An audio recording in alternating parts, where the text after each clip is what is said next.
Til trods for, at Danmark i et internationalt perspektiv er et land præget af en høj grad af økonomisk og social lighed, ser vi stadig betragtelige forskelle i børns chancer for at klare sig godt i skole, uddannelse og i livet.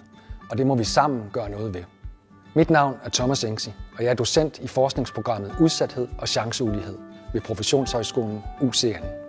Børn og unge i Danmark har alle mulighed for at gå i skole og tage videre uddannelse. Men ikke alle har lige mulighed for at profitere af de sociale og undervisningsmæssige rum, som skolen tilbyder i forhold til trivsel, dannelse og læring. Der eksisterer markante forskelle i de forudsætninger, som børn og unge møder skole og uddannelse med. Jeg har i min forskning blandt andet fokus på, hvordan udsathed, det vil sige børn og unge i risiko, og ulige chancer for at klare sig godt, kommer til udtryk i børn og unges møde med skole og uddannelse. Vi har en tendens til at forstå udsathed som noget, der er en uløselig del af eleven. Noget, som eleven bærer med sig gennem skolen og gennem livet. Vi ved imidlertid, at udsathed er noget, der opstår under helt særlige vilkår, og at elever kan stå i udsatte positioner i perioder af deres liv og ikke i andre. På samme måde er chanceulighed ikke noget, der alene knytter an til elevens sociale baggrund, men også noget, der kan opstå i elevens møde med skolen.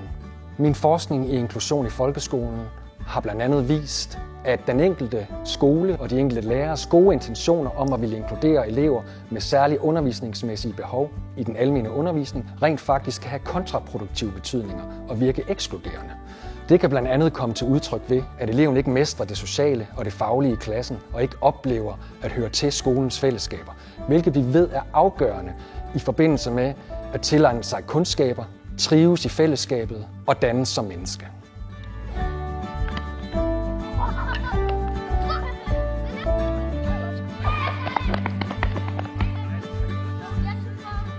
Forskningen på UCN er praksisnær. Det betyder, at vi forsker i og sammen med praksis. Professionsforskningen om udsathed og chanceulighed skal være meningsfuld og skal bidrage med ny viden, der giver den pædagogiske praksis nye forståelser og handlemuligheder. Alle børn og unge i Danmark skal have mulighederne for at klare sig godt i skole, i uddannelse og i livet.